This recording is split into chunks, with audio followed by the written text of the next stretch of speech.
क्या आपने कभी देखा है जब सबसे शक्तिशाली व्यक्ति भी अपनी ताकत के सामने कांप जाए?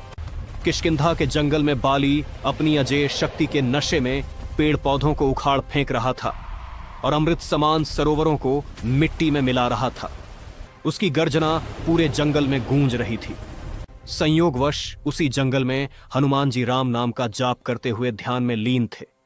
बाली की हिंसा देखकर हनुमान जी आगे बढ़े और बोले, हे बाली, इस बल के मद में क्यों इस जंगल को तबाह कर रहे हो?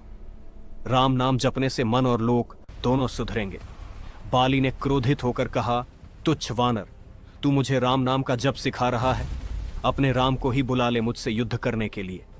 हनुमान ने क्रोध में उत्तर दिया, हे बाली, तुम श्री राम को रहने दो, पहले मुह तुच्छ सेवक को हरा कर देखो। बाली ने दूसरे दिन के लिए युद्ध तय कर दिया।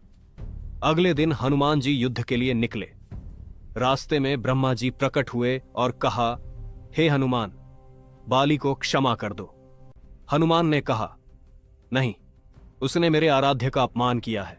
ब्रह्मा जी ने कहा कि अगर युद्ध करना ही है तो केवल अपनी शक्ति का 10वां भाग ही लेकर जाओ। हनुमान जी ने ब्रह्मा जी को सर झुकाकर प्रणाम किया और चल दिए। जब हनुमान बाली के सामने आए तो हनुमान जी का आधा बल बाली में समा गया। बाली का शरीर फूलकर फटने लगा। ब्रह्मा जी ने कहा, अगर बचना है तो हनुमान से जितना हो सके दूर भाग जाओ। बाली तुरंत वहां से भागा। आगे ब्रह्मा जी मिले और बोले, इतना भी बल सहन नहीं कर पाए तुम। यदि हनुमान अपने पूरे बल के साथ युद्ध में आते तो तुम तुरंत परलोक सिधार जाते।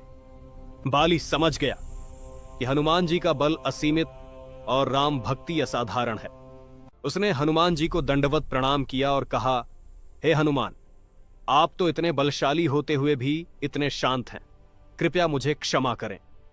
अगर ये कथा पसंद आई हो तो अपने किसी सनातनी भाई को शेयर जरूर करें।